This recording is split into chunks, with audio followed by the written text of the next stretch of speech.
श्रावण महिन्यामध्ये भगवान शंकराला बेलपत्र, बेलफळ, धतूरचं फळ, धोत्र्याचं फळ, भांग आणि जल अर्पण केलं जातं।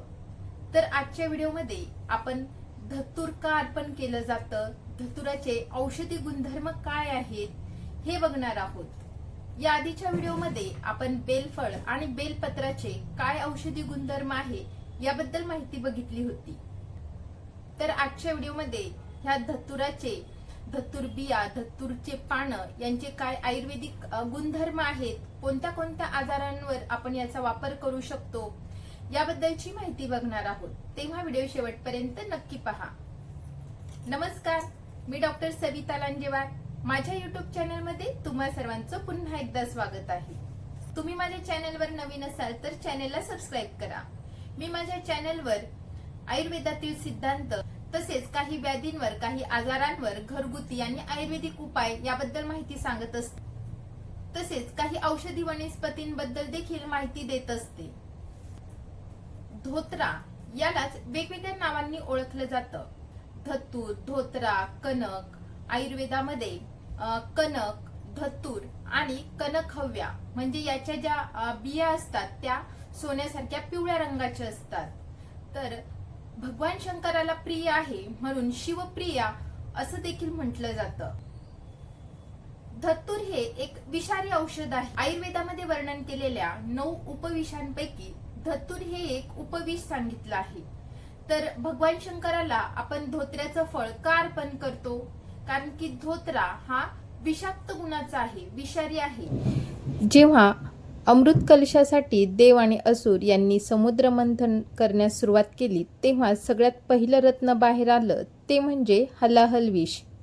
हलाहल विष हे अतिशय विषारी असल्यामुळे त्याला कुणीही प्राशन करायला तयार नव्हतं। त्यामुळे सर्वात शेवटी भगवान शंकर हे हलाहल विष प्यायला तयार झाले। भगवान शंकरांनी आपल्या गळ्यामध्ये हे हलाहल विष धारण केलं म्हणूनच त्यांना नीळकंठ असं म्हणायला सुरुवात झाली। हलाहल विषाच्या प्रभावामुळे भगवान शंकर मूर्छित झाले। भगवान शंकरांना मूर्छित झालेलं बघून सर्व देवदेवता अतिशय घाबरले। भगवान शंकरांना जागे करण्यासाठी सर्वजण प्रयत्न करू लागले। हलाहल विषाच्या प्रभावाला कसं कमी करता येईल याचा विचार करू लागले।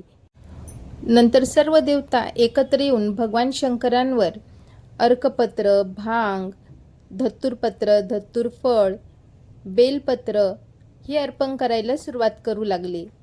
बऱ्याच जणांनी जलाभिषेक करायला सुरुवात केली। त्यानंतर हलाहल विषाचा प्रभाव कमी झाला आणि भगवान शंकर जागे झाले।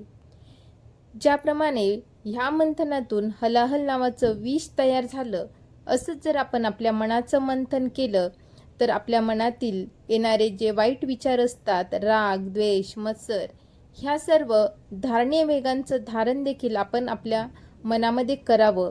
कारण की आयुर्वेदामध्ये ह्या सर्व गोष्टींना धारणीय वेगामध्ये समावेश केला आहे। धोत्र्याचं फळ हे विषारी गुणाचं एक प्रतीक आहे। जणू काही आपण आपल्यातली निगेटिव्हिटी, विषाक्तता ही देवासमोर अर्पण करत आहोत आणि देवाच्या समोर नतमस्तक होत आहोत। म्हणूनच श्रावण महिना असो किंवा महाशिवरात्री असो, आपण भगवान शंकराला धोत्र्याचं फळ आवर्जून अर्पण करतो। आयुर्वेदानुसार धोत्र्याच्या फळाचे काय गुणधर्म आहेत ते बघूयात। धोत्र्याचं फळ हे गुणाने लघु आहे म्हणजे पचायला हलकं आहे, वृक्ष आहे, शरीरामध्ये कोरडेपणा उत्पन्न करणारं आहे, तसेच चवीला कटू तिक्त आहे, गुणाने उष्ण आहे, तसेच याचा विपाक हा कटू सांगितला आहे। धोत्र्याचे 2 प्रकार सांगितले आहेत, एक श्वेत आणि एक कृष्ण। काळ्या धोत्र्याची पानं ही जांभळट असतात तर पांढऱ्या धोत्र्याची पानं ही पांढरट श्वेत वर्णाची असतात। राजधोत्रा म्हणून सुद्धा अजून एक धोत्राचा प्रकार सांगितला आहे। याची जी पानं असतात ती शुभ्र पांढऱ्या रंगाची असतात। बऱ्याच ठिकाणी पिवळ्या रंगाचा स्वर्णक्षिरी नावाचा धोत्रा देखील आढळतो। तर आयुर्वेदिक औषधांमध्ये धोत्र्याचे पंचांग, धोत्र्याच्या बिया आणि पानांचा वापर केला जातो। धोत्रा हा आपल्या शरीरातील कफ दोष आणि वात दोष यांचा बॅलन्स करण्याचं काम करतो, परंतु पित्त दोष वाढू शकतो। धोत्रा हा दमा कमी करण्यासाठी अतिशय उपयुक्त आहे, श्वसन विकारांमध्ये उपयुक्त आहे, ब्रांकोडायलेटर आहे, तसेच अँटीस्पाझमोडिक, अँटीमायक्रोबियल आणि मज्जासंस्थेला उत्तेजना देणारा आहे, तसेच गर्भाशयाला उत्तेजना देणारा आहे. तर धोत्र्याच्या बिया चुकून खाल्ल्या गेल्या तर त्याची काय विषाक्त लक्षणे आपल्या शरीरावर दिसतात. तर यामध्ये चक्कर येणे, डोकेदुखी होणे, हृदयाची धडधड वाढणे, तोंड कोरडे पडू शकते, तसेच उलटी, मळमळ, डोकेदुखी यासारख्या समस्या, कधीकधी मृत्यू देखील ओढवू शकतो. तर बऱ्याच जणांना यामुळे कन्व्हर्जन्स देखील येऊ शकतात. जर चुकून धोत्र्याच्या बिया किंवा धोत्र्याने काही पॉयझनिंग झाले, त्याच्यासारखे काही सिम्पटम दिसले, तर तुम्ही यावर गाईच्या दुधामध्ये साखर टाकून, खडी साखर टाकून ते दूध प्यावे. त्यानंतर करपाचा अस्ती पुष्पाचा क्वाथ म्हणजे काढा बनवून प्यावा. लिंबूचा रस तुम्ही पिऊ शकता. जिरे चावून चावून खावे किंवा जिऱ्याचं पाणी प्यावं. त्यामुळे धोत्र्याने होणारी विषबाधा कमी व्हायला मदत होते. आणि जर सिव्हिअर सिम्पटम्स असतील तर ताबडतोब हॉस्पिटलमध्ये जाणं गरजेचं आहे. म्हणून औषधी प्रयोग करताना धोत्र्याच्या बिया ह्या शुद्ध केल्या जातात. तर आपण ह्या शुद्ध कशा करतो, त्यांचं शोधन कसं केलं जातं. तर एका स्वच्छ कपड्यामध्ये ह्या धोत्र्याच्या बिया बांधून ठेवाव्यात आणि एका पातेल्यामध्ये गाईचं दूध घेऊन ते चुलीवर किंवा गॅसवर ठेवावं. नंतर ह्या धोत्र्याच्या बियांची जी पुरचुंडी आहे ती गाईच्या दुधामध्ये पूर्णपणे बुडेल अशा प्रकारे ठेवावी आणि वर बांधून लटकून ठेवावी. ही जी पूर्ण प्रोसिजर आहे त्याला डोला यंत्र असे म्हणतात. आणि ह्या पद्धतीने ह्या ज्या बिया आहेत त्या गाईच्या दुधामध्ये एक प्रकारे वाफवल्या जातात, त्यांचं स्वेदन केलं जातं. तर जवळपास 3 तास अशा प्रकारे ह्या बिया गाईच्या दुधामध्ये शिजवल्या जातात. त्यानंतर गरम पाण्याने ह्या बिया धुतल्या जातात आणि मग सूर्यप्रकाशामध्ये वाळून नंतर त्याचा औषधींमध्ये वापर केला जातो. अशा शुद्ध केलेल्या धोत्र्याचा वापर 2 प्रकारे केला जातो, एक बाह्य प्रयोगासाठी आणि एक आभ्यंतर प्रयोगासाठी. बाह्य प्रयोग म्हणजे बाहेरून याचा लेप वगैरे केला जातो. तर आपल्या चेहऱ्याची किंवा शरीराची कांती वाढवण्यासाठी धोत्र्याच्या बियांचा लेप केला जातो. जर काही व्रण असतील आणि ते लवकर भरत नसतील, जखमा लवकर भरत नसतील, तर ह्या शुद्ध केलेल्या धोत्र्याच्या बियांचा लेप त्या व्रणावर केला तर व्रण लवकर भरून यायला मदत होते, जखमा लवकर भरून यायला मदत होते. तसेच बऱ्याचशा त्वचा विकारांवर देखील याचा बाह्य प्रयोगासाठी लेप करण्यासाठी उपयोग केला जातो. जर तुम्हाला डॅन्ड्रफ असेल, खूप केस गळत असतील, तर यासाठी धुरधुरपत्रादी तेल नावाचं तेल आयुर्वेदिक मेडिकल मध्ये मिळतं. जर हे तेल तुम्ही लावलं तर डोक्यातील डॅन्ड्रफ कमी व्हायला मदत होते आणि केस गळती त्यामुळे थांबते. अशाच प्रकारे आयुर्वेदिक मेडिकल मध्ये विषगर्भ तेल मिळतं. हे तेल जर तुम्हाला सांधेदुखी असेल, सांध्यांच्या ठिकाणी सूज असतील, प्रचंड वेदना असतील, तर त्या ठिकाणी ह्या तेलाने मालिश करावी. तसेच कंबरदुखी असो किंवा जबड्यांमध्ये वेदना असो, तर ह्या तेलाने मालिश केल्यामुळे जबड्याच्या वेदना तसेच कंबरदुखी देखील कमी व्हायला मदत होते. आता आपण बघूयात की आभ्यंतर प्रयोगासाठी ह्या धोत्र्याचा वापर कसा केला जातो. आयुर्वेदिक मेडिकल मध्ये कनकासव नावाचं एक सिरप मिळतं. तर ते आपल्या दमा कमी कर, श्वास घ्यायला ज्यांना त्रास होतो अशा लोकांसाठी अतिशय उत्तम आहे. धोत्रा हे उत्तम असं ब्रॉन्कोडायलेटर आहे. दमा कमी व्हायला मदत होते. तसेच कफ देखील कमी होतो. हिवताप असेल तर हिवताप देखील कमी व्हायला मदत होते.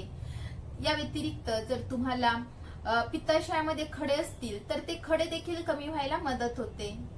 किंवा पित्ताशयातील खड्यांमुळे जेव्हा प्रचंड वेदना होतात तर त्या वेदना देखील ह्या कणकासवमुळे कमी व्हायला मदत होते.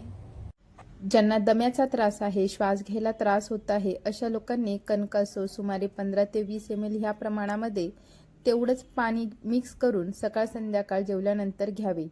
ज्यांना पित्ताशमरीचा त्रास आहे म्हणजे पित्ताशयामध्ये खडे आहेत, अशा लोकांनी जवळपास 30 ते 40 ml कणकासव तेवढ्याच पाण्यामध्ये मिक्स करून सकाळ संध्याकाळ जेवल्यानंतर घ्यावे.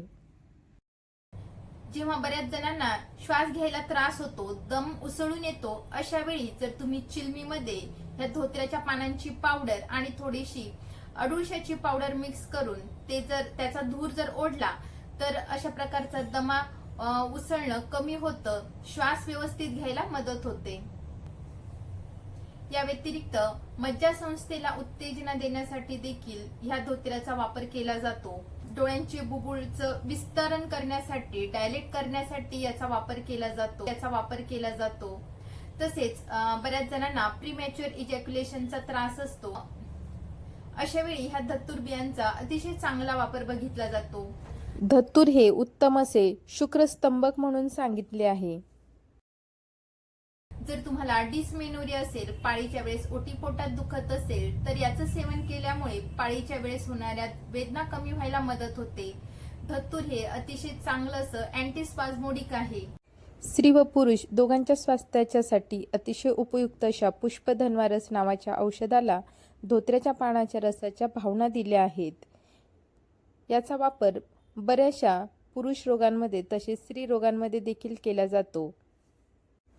स्त्रियांमधील बीजकोषची क्षमता वाढवण्यासाठी, गर्भधारणासाठी समर्थ करण्यासाठी याचा वापर केला जातो. तसेच जर पुरुषांमध्ये काही यौन प्रॉब्लेम असेल तर ते देखील ह्या पुष्पधन्वा रस नावाच्या गोळीने कमी होतात. जर तुम्हाला लघवीला काही त्रास होत असेल, लघवी साफ होत नसेल, किडनी स्टोन असेल, त्यामुळे लघवीला साफ होत नसेल, तर अशा वेळी धतूर पासून बनवलेले बरेचसे काही औषधी असतात, ते जर घेतले तर लघवीला साफ व्हायला मदत होते, लघवी मोकळी होते आणि किडनीमध्ये जर स्टोन असतील तर ते स्टोन देखील कमी व्हायला मदत होते. सूतशेखर नावाच्या औषधी तयार करण्यासाठी धतूरच्या बियांचा वापर केला जातो. सूतशेखर हे बऱ्याचशा पोटाच्या विकारांमध्ये अतिशय उपयुक्त असं औषध आहे. अपचनाचे त्रास, वारंवार पोटफुगी होणं किंवा पित्ताच्या बऱ्याचशा समस्यांवर सूतशेखर रस याचा वापर केला जातो. त्रिभुवन कीर्ती नावाचं जे औषध आहे त्याला तयार करताना ह्या धतुराच्या पानांच्या रसाची भावना दिली जाते. त्रिभुवन कीर्ती रस हा प्रत्येक प्रकारच्या तापामध्ये अतिशय उपयुक्त असं आयुर्वेदिक औषध आहे. कोणत्याही प्रकारचा ताप त्रिभुवन कीर्ती घेतल्यास कमी होतो. तसेच महाविषगर्भ तेल जे सांधेदुखीवर वापरलं जातं, त्या धोत्र्याच्या पंचांगाचा वापर केला जातो. तसेच जर तुम्हाला सांधेदुखी असेल तर अशा वेळी धोत्र्याच्या पानांचा लगदा करून घ्यावा आणि तो लगदा ज्या ठिकाणी सांधेदुखी आहे, वेदना आहे, त्या ठिकाणी जर तुम्ही बांधलं तर सांधेदुखी आणि वेदना, सूज कमी व्हायला मदत होते. अशा धतूर सारख्या विषारी द्रव्यांचा आपण योग्य मात्रेत आणि त्याचं व्यवस्थित शोधन केल्यानंतर जर वापर केला तर औषधीसाठी अतिशय उत्तम असं आहे. जर तुम्हाला आजचा व्हिडिओ आवडला असेल तर व्हिडिओला लाईक करा. पुन्हा भेटूयात अशाच एका इंटरेस्टिंग व्हिडिओमध्ये. तोपर्यंत हेल्दी खा, हेल्दी रहा, आयुर्वेदाला जवळ करा. नमस्कार.